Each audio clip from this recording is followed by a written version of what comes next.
Hello everyone, আমি Arunima tales of অরুণিমার আরেকটা নতুন এপিসোডে আপনাদের সবাইকে স্বাগত জানাই।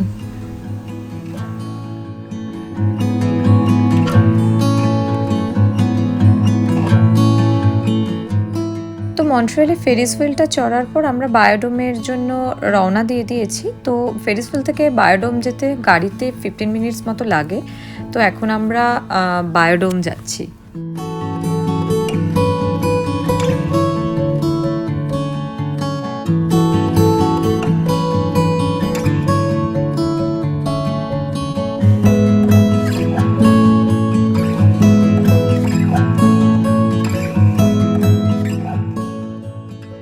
পৌঁছে গেছি। তো আমরা পৌঁছে গাড়ি পার্ক করে এখন বায়োডোমের দিকে হেঁটে যাচ্ছি। তো এটা ওয়াকিং ডিস্টেন্স ওই 5-7 মিনিটের মতো ছিল। তো অ্যাকচুয়ালি পার্কিংগুলো আমাদের খুঁজতে হয়, মানে দেখে নিতে হয় যে কোন জায়গাটাতে একটু সস্তার পার্কিং। তো একদম সামনে করলে সেখানে পার্কিংয়ের রেটটা একটু বেশি, তো একটু যদি 5-7 মিনিট দূরের হয় তাহলে সেখানে একটু কম। তো ওরা একটা লিফলেট দিয়ে দিয়েছে যে কোন দিকে কি আছে। এটাকে অ্যাকচুয়ালি বলে 5 ইকোসিস্টেম আন্ডার 1 রুফ। তো এখন আমরা ওদিকেই যাব, মানে এবারে কোনটায় আগে যাব কোনটায় পরে যাব সেটাই ডিসাইড করে আমি চারদিকটা তখন দেখে নিলাম। খুব সুন্দর লাগছিলো, কিন্তু একটা ভীষণ গন্ধ ছিল। আসলে এই ইকোসিস্টেমগুলো করার জন্য হয়তো ওদের একদম ন্যাচারাল এফেক্টের জন্য একটা স্মেল আসছিল। তো যাই হোক, তো আমরা অনেক আলোচনার পরে আমরা ডিসাইড করে নিয়েছি যে আমরা আগে সাব পোলার রিজিয়নটায় যাব। তো এখন আমরা ওদিকেই যাচ্ছি। ভীষণ গন্ধ।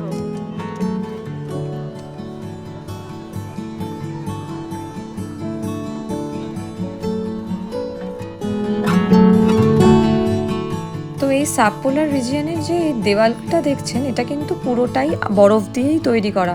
মানে হাত দিলে পুরো ঠান্ডা, মানে এটা পুরো আইসেরই। তো একদম ফিলটা সেরকমই যে আমরা সাবপোলার রিজিয়নেই চলে এসেছি। আর এখানে ভেতরে ঢুকে দেখলাম অ্যাকচুয়ালি এটা এই রিজিয়নটা হচ্ছে ওয়ার্ল্ডের সেই জায়গাটা যেখানে পেঙ্গুইন দেখা যায়। তো সেই কারণে এখানে ভেতরে ঢুকেই আমরা দেখতে পেয়ে গেলাম পেঙ্গুইন। এই পোলার রিজিয়নে যেহেতু একদম আমাদের যে ঋতুগুলো হয় তার ঠিক অপোজিট ঋতু হয়। তো যেমন ধরুন জুলাই মাসের মাঝামাঝি ওখানে শীতকাল থাকে। তো সেই কারণে এখানে একটা ঠান্ডা ঠান্ডা এফেক্ট দেওয়ার জন্য এখানেও টেম্পারেচারটা ওই রকমই 2 থেকে 5-এর মতোই সেট করা ছিল, সেজন্য আমাদের রীতিমতো ঠান্ডা লাগছিল।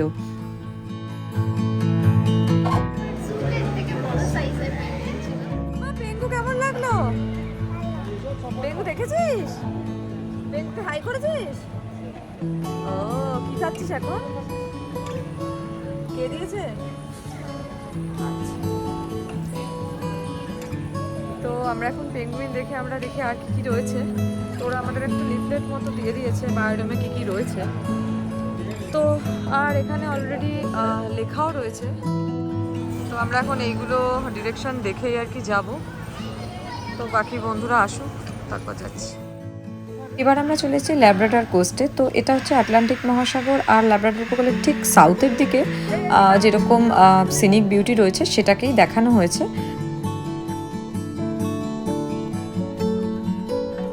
আমরা চলে যাচ্ছি ট্রপিক্যাল রেন ফরেস্টে। তো ট্রপিক্যাল রেন ফরেস্টটা নাম শুনে বুঝতে পারছেন যে এখানে এই জায়গাটা ভীষণ গরম ছিল। তো দিনের বেলা এখানে অ্যাকচুয়ালি টেম্পারেচার 25 to 28 ডিগ্রি থাকে, আর রাতে 21 to 22। তো এখানে হিউমিডিটিটা 70 to 80%, যার দরুন আমাদের একটু বেশ গরমও লাগছিল। তো এখানেও প্রচুর পাখি, প্রচুর অ্যানিম্যাল ছিল, আর গাছপালা দিয়ে তো চারদিকটা সেই রকমই অ্যাম্বিয়েন্স ক্রিয়েট করা হয়েছে এখানে। তো এই জায়গাটাতে আমাদের বেশ গরম লাগছিল।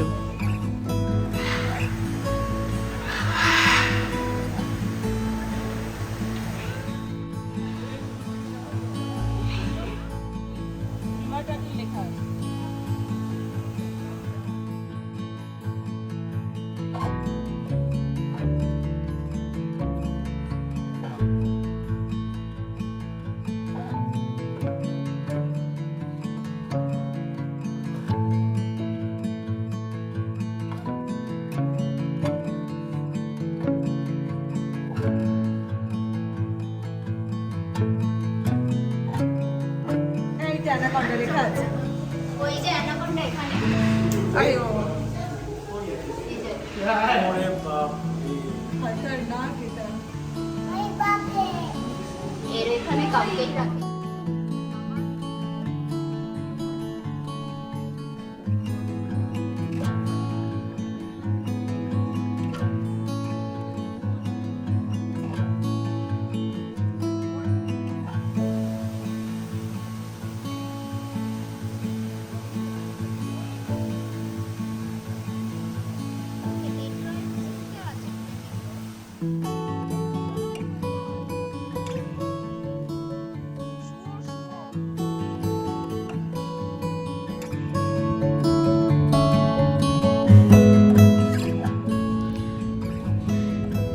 তো এখন আমরা চলে যাচ্ছি ম্যাপেল ফরেস্টে। তো এবার আমরা যাব ম্যাপেল ফরেস্ট।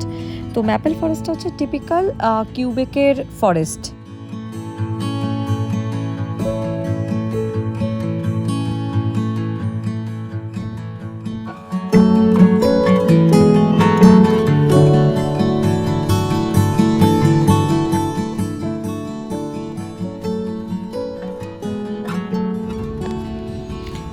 তো এই ম্যাপেল ফরেস্টের ভেতরটা সাজিয়ে দিয়েছে একদম ওখানকার এনভায়রনমেন্ট অনুযায়ী। তো এখানে পাহাড়ি ঝর্ণা, পুকুর, আরও চারদিকটা গাছপালা দিয়ে খুব সুন্দর এনভায়রনমেন্টটা ছিল। ডাকে রে ডাক না মামা।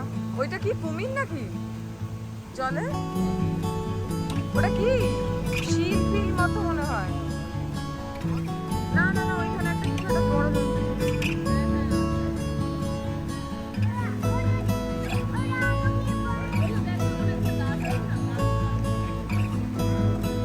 আর ডাকগুলো চলে এলো ওই জন্য ভয় পাই।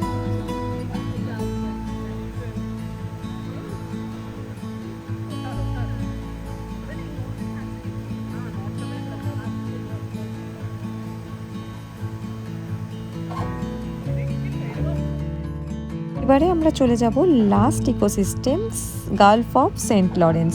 তো এখানে ঢুকলে মোটামুটি আমরা এক্সপ্লোর করতে পারবো the Gulf of Saint Lawrence খুব ক্লোজলি। এখানে প্রায় 15 প্রজাতির 100রও বেশি ফিশ ছিল। মানে আমরা এখানে ইউনিকলি আন্ডার ওয়াটার লাইফটাকে দেখতে পেয়েছিলাম। তো কড, স্ট্রাইপড বাস, সালমন, ইভেন রেজ, অনেক কিছু আমরা দেখেছিলাম।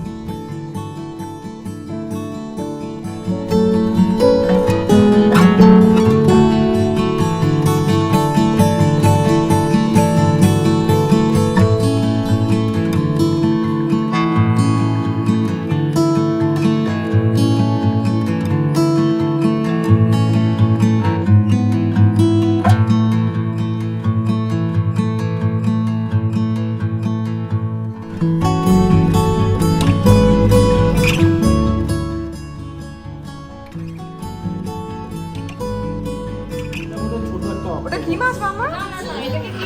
হ্যাঁ হ্যাঁ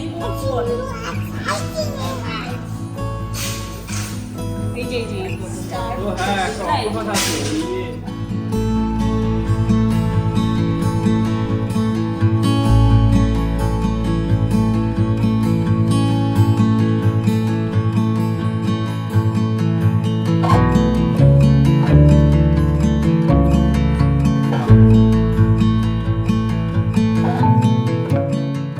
তো বায়োডোম ঘোরা শেষ করে এবার আমরা এয়ারবিএনবিতে ফিরে যাব।